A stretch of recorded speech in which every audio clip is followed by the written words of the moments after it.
Good morning for another wonderful Wednesday of e-learning. This week in Making Meaning, we're going to read another fabulous story, one of my favorites, again, and it's called The Raft. I love this story. It's about a boy, you can tell, and he's on a raft. Okay. This week, we're also going to continue working on our inferencing skills. Remember our inferencing skills, we use our background knowledge. Remember our filing cabinet, we search for that information, clues in the text, put them together, and we have our inference, we have our answer. So we're going to be working on some of that today. We're also going to be talking about characters, kind of like what we did with Julius, but not with that big chart. Okay, here we go. There's nobody to play with, I complained. She doesn't even have a TV. Dad grinned. Well, she's not your normal kind of grandma, I guess, he said. Calls herself a river rat. He chuckled. But I promise she'll find plenty for you to do. And you know I can't take you with me this summer, Nikki. There'll be no kids there and I'll be spending all my time at the plant. I felt tears starting again, and I blinked hard and I looked out the window. So let's make an inference here. What do we know? What did we just read? We read that he's got tears here and he's blinking hard and he's looking out the window. Well, what does our background knowledge tell us? If you're getting tears and you start looking out the car window, how are you feeling? Could be sad, maybe frustrated. So let's put that information together. Does Nikki want to go to Grandma's? I don't think so. But you know how characters can change in a story. That afternoon, I stood in Grandma's yard and watched my dad drive away. Dust rose up behind our car as it disappeared into the pines. Well, we can't stand here all summer, said Grandma. Come on, Nikki, it's time for supper. How does Nikki look? Still doesn't look excited, does he? And there's the 2 pages together.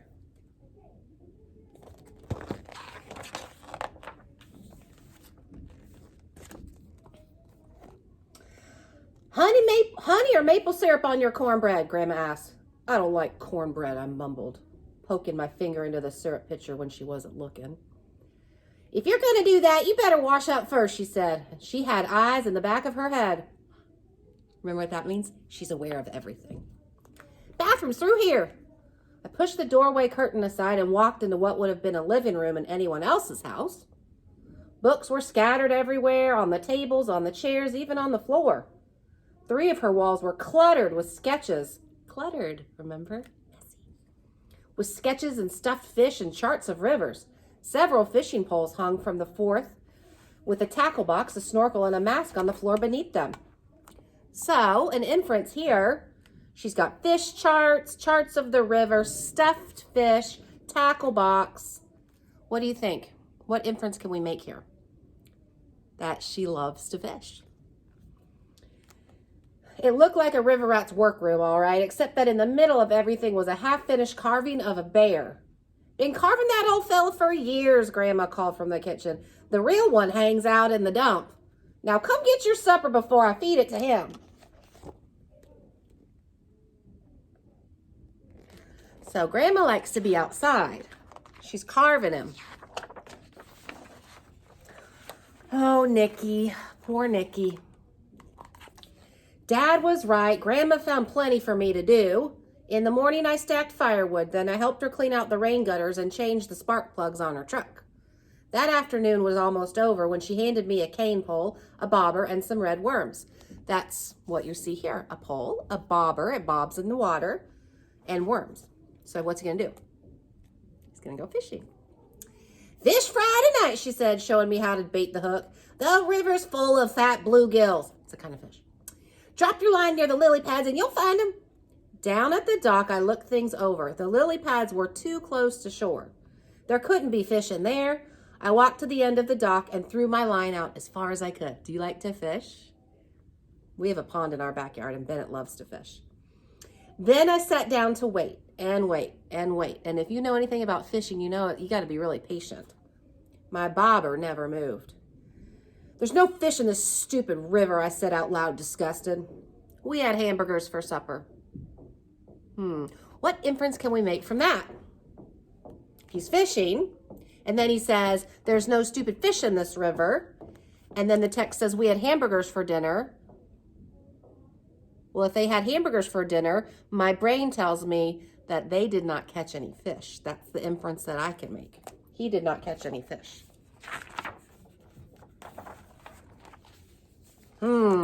Remember what the title of the story is? The Raft. Give it another try, said Grandma the next evening. I'll bet you catch something. Don't count on it, I thought, as I headed back to the dock. I threw my line in the water, and then I stretched out on the dock to wait. I must have fallen asleep, because I was awakened by loud chirping and chattering. I sat up and looked around. A flock of birds were moving towards me along the river, hovering over something floating on the water. It drifted downstream, closer and closer, until finally it bumped against the dock. Though it was covered with leaves and branches, now I could tell it was a raft. What was it doing floating down the river all by itself, I wondered? I reached down and pushed some of the leaves aside. Beneath them was a drawing of a rabbit. It looked like those ancient cave paintings I'd seen in books, just outlines, but wild and fast and free. I cleaned away more leaves, and it was like finding presents under the Christmas tree. A bear, a fox, a raccoon, all with the wild look of the rabbit. Who had drawn them, I wondered? Where had the raft come from?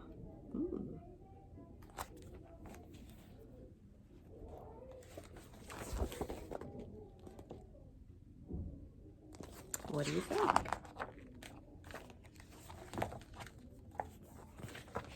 This is a big page. I'm going to fold it back. I ran up to the cottage. Grandma was on the porch reading. Do you have some rope I can use? I asked. In the shed, hon, she said. Help yourself. She didn't ask what I needed it for, and I decided not to tell her yet. I pushed the raft into the reeds along the river's edge and then tied it to the dock so it wouldn't drift away. All the while, birds flew over my head, every now and then swooping down to the raft as if it were a friend. A crane waded through the reeds to it. A turtle swam up from the bottom of the river. It was like a magic raft. The moon had risen yellow over the river by the time I went to the cottage to go to bed. Is Nikki changing a little bit?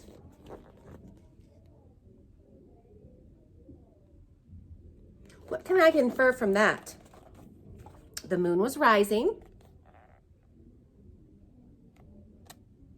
by the time he went to the bed. Well, my background knowledge tells me when the moon rises, it's starting to get what? Nighttime.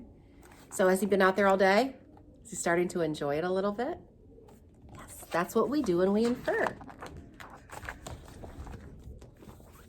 I love the illustrations in this book. They're so calm and relaxing. Look at his face now. How does he look to you? Does he still look sad and pouty? He looks curious to me now. His character trait I would write down would be curious. I was already down at the dock the next morning when Grandma appeared with a life jacket and a long pole. She didn't seem surprised by the raft at all, or by the animal pictures all over it. How did you know? I started to ask. Let's go, she interrupted, tossing me the life jacket and stepping onto the raft. She pushed the pole hard into the river bottom, and we moved smoothly into the current. Your turn, she said after a few minutes. She showed me how to hold the pole and push. And I pulled us to the middle of the river. Even there, the water wasn't over my head. We pulled the raft up the river and then let it slowly drift back down.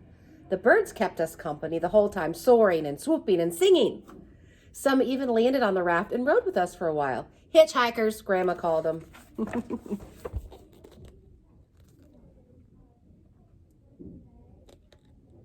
So Grandma knew about the raft, huh?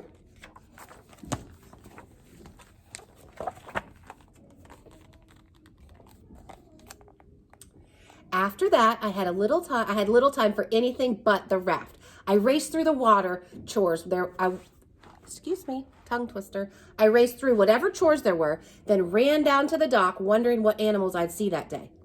It just wasn't the birds that the raft attracted. One morning, 3 raccoons followed me along the shore. Another time, a turtle climbed on board and spent the morning sunning itself with me. One afternoon, I saw a family of foxes slip through the trees along the river. And look, he sees them, right? So what can we infer from all of these animals in the raft? So the text is telling us animals are coming around.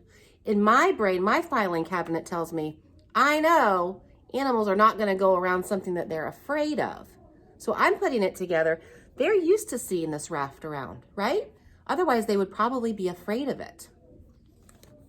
We are going to finish this wonderful story tomorrow with some more inferring. And what do you think is going to happen at the end? Make it a little prediction in your head. We're going to keep doing some inferencing. Your job right now is I want to know what kind of things you are reading at home during your 20 minutes of independent reading every day. It's on the checklist. You should be doing it. If you haven't been doing it, you better start now, right? So you're going to go back onto our discussion post and you're going to tell me a little bit about what you're reading in your independent books. And I'll have things there for you to answer. All right? Happy reading, and I can't wait to finish tomorrow.